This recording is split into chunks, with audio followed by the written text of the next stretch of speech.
Ifuatayo ni taarifa ya habari kutoka Radio Kwizera FM. Msomaji ni Zawadi Bashemela na kwanza ni muhtasari wake. Serikali imewataka wakurugenzi wa mamlaka za serikali za mitaa kuhakikisha hawawaondoi waganga wafawidhi wa vituo vya afya ngazi ya msingi kwa utashi binafsi. Baadhi ya wananchi katika halmashauri ya mji Tarime, wilayani Tarime mkoani Mara, wanadaiwa kuendelea kukaidi maagizo ya kutofanya shughuli mbalimbali karibu na vyanzo vya maji. Na shirika la afya duniani WHO limetoa taarifa yake mpya kuwa viwango vya vifo vya akina mama wajawazito na watoto wachanga barani Afrika vimepungua. Habari kamili. Dodoma. Waziri wa Nchi, Ofisi ya Rais, Tawala za Mikoa na Serikali za Mitaa TAMISEMI, Mohamed Mchengerwa, ameelekeza wakurugenzi wa mamlaka za serikali za mitaa kuhakikisha hawawaondoi waganga wafawidhi wa vituo vya afya ngazi ya msingi kwa utashi binafsi. Waziri Mchengerwa ametoa maelekezo hayo alipokuwa akihitimisha mkutano wa mwaka wa waganga wafawidhi wa vituo vya kutolea huduma za afya ngazi ya msingi uliofanyika jijini Dodoma kwa siku 2. Amewataka wakurugenzi watumie vigezo vya kupima utendaji au ubora wa kazi za waganga wafawidhi wa vituo vya kutolea huduma za afya ya msingi, yani Key Performance Indicators, na si maamuzi ya mtu mmoja mmoja. Agizo hilo la Waziri Mchengerwa linakuja kufuatia malalamiko ya baadhi ya waganga wafawidhi kuwa wamekuwa wakiondolewa kwenye nafasi zao kwa hila, kinyume na sheria, kanuni na miongozo ya utumishi wa umma. Tarime. Baadhi ya wananchi katika halmashauri ya mji Tarime, wilayani Tarime mkoani Mara, wanadaiwa kuendelea kukaidi maagizo ya kutofanya shughuli mbalimbali karibu na vyanzo vya maji.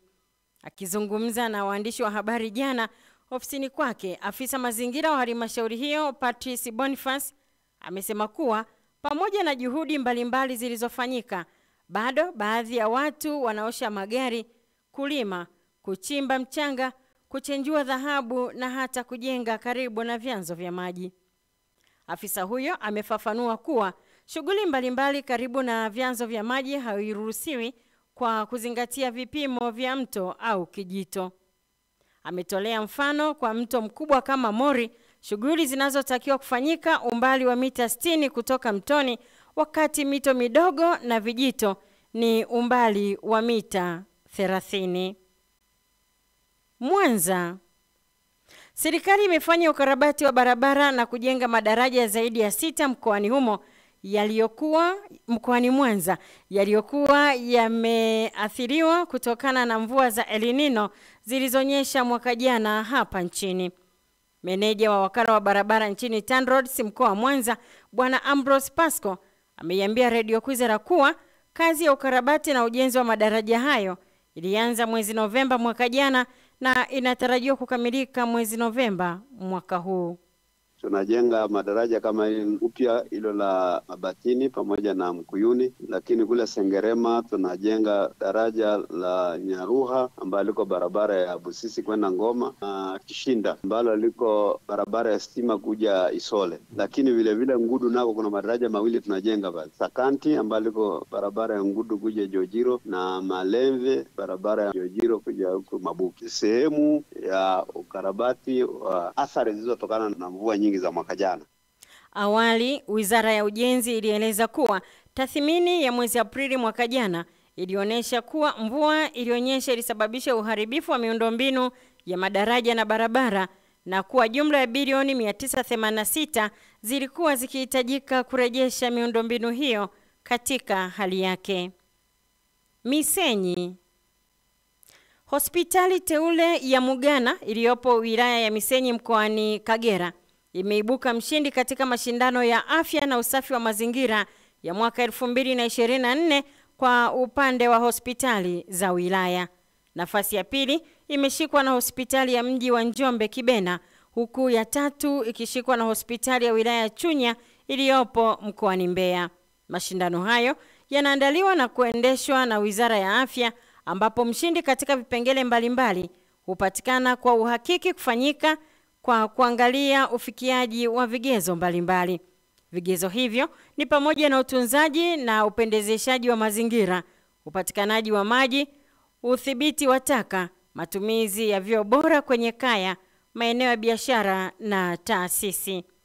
Wizara ya Afya pia kupitia taarifa yake ya orodha ya washindi imeelezea kuwa mwaka 2024 mashindano hayo yalikuwa yakihusisha halmashauri za majiji, halmashauri za manispaa, halmashauri za miji, halmashauri za wilaya, halmashauri za vijiji, halmashauri za mitaa, vyuo vikuu, hospitali za wilaya, hospitali za rufaa za mikoa, shule za msingi na shule za sekondari. Unaendelea kusikiliza taarifa ya habari kutoka Radio Kwizera FM. Brazzaville. Shirika la Afya Duniani WHO limetoa taarifa yake mpya kuwa viwango vya vifo vya akina mama wajawazito na watoto wachanga barani Afrika vimepungua tangu mwaka 2000. WHO imesema kati ya mwaka 2000 na 2020 vifo vya kina mama katika ukanda wa Afrika vilipungua kwa 40% kutoka vifo 727 hadi 442 kwa kila vizazi hai 100,000. Hata hivyo, kasi ya kupungua kwa vifo hivyo bado haitoshi kufikia lengo la maendeleo endelevu yani SDG la kuwa na vifo chini ya 70 kwa kila vizazi hai 100,000 ifikapo mwaka 2030. Kaimu mkurugenzi wa WHO kanda ya Afrika, Dr. Chikwe Ihekweazu, amesema zaidi ya 60% ya nchi za Afrika sasa zinaripoti kuwa zaidi ya 80% ya watoto uzaliwa kwa msaada wa wahudumu wa afya wenye ujuzi, ongezeko kutoka 28% kwa mwaka 2010. Aidha, Dr. Ihekweazu amesema pamoja na mafanikio hayo, bado mapengo makubwa hasa katika maeneo ya vijijini na yale yaliyoathiriwa na migogoro. Washington. Wizara ya Sheria ya Marekani imewafungulia mashtaka raia wake 4 kwa kuhusika kwao katika jaribio la mapinduzi dhidi ya serikali ya Jamhuri ya Kidemokrasia ya Kongo baada ya 3 kati yao kurejeshwa mikononi mwa mamlaka za Marekani wiki hii. Marceli Malanga, Taylor Thompson na Benjamin Zalmani Polun walikuwa tayari wamehukumiwa nchini DRC kwa kuhusika katika jaribio hilo lililoshindwa la mapinduzi lililotokea Mei 2024. Imeelezwa kuwa waliokuwa na silaha walivamia makazi ya maafisa waandamizi wa serikali ya DRC na kwa muda mfupi walikalia ofisi ya uraisi jijini Kinshasa. Watatu hao waliachiliwa huru siku ya Jumanne katika makubaliano yaliyofikiwa wakati wa ziara ya mshauri mkuu wa serikali ya Marekani Donald Trump kuhusu masuala ya Afrika, Masad Bourous, nchini DRC. Kwa mujibu wa taarifa rasmi, watuhumiwa wanakabiliwa na mashtaka ya kula njama ya kutumia silaha za maangamizi, kulipua majengo ya serikali na kupanga kuua au kuwateka nyara watu katika nchi ya kigeni. Kabla ya kumaliza taarifa ya habari, huu tena ni muhtasari wake. Serikali imewataka wakurugenzi wa mamlaka za serikali za mitaa kuhakikisha hawawaondoi waganga wafawidhi wa vituo vya afya ngazi ya msingi kwa utashi binafsi. Baadhi ya wananchi katika halmashauri ya mji Tarime, wilayani Tarime mkoani Mara, wanadaiwa kuendelea kukaidi maagizo ya kutofanya shughuli mbalimbali karibu na vyanzo vya maji. Na shirika la Afya Duniani limetoa taarifa yake mpya kuwa viwango vya akina mama wajawazito na watoto wachanga barani Afrika vimepungua. Waza Wazua. Msikilizaji, raha ya akiba ni kudunduliza. Waza Wazua. Na huo ndio mwisho wa taarifa ya habari. Endelea kutufuatilia katika mitandao yetu ya kijamii, Instagram, TikTok na X @Radio Kwizera FM na YouTube Kwizera TV. Saa 10 alasiri utaletewa duru habari.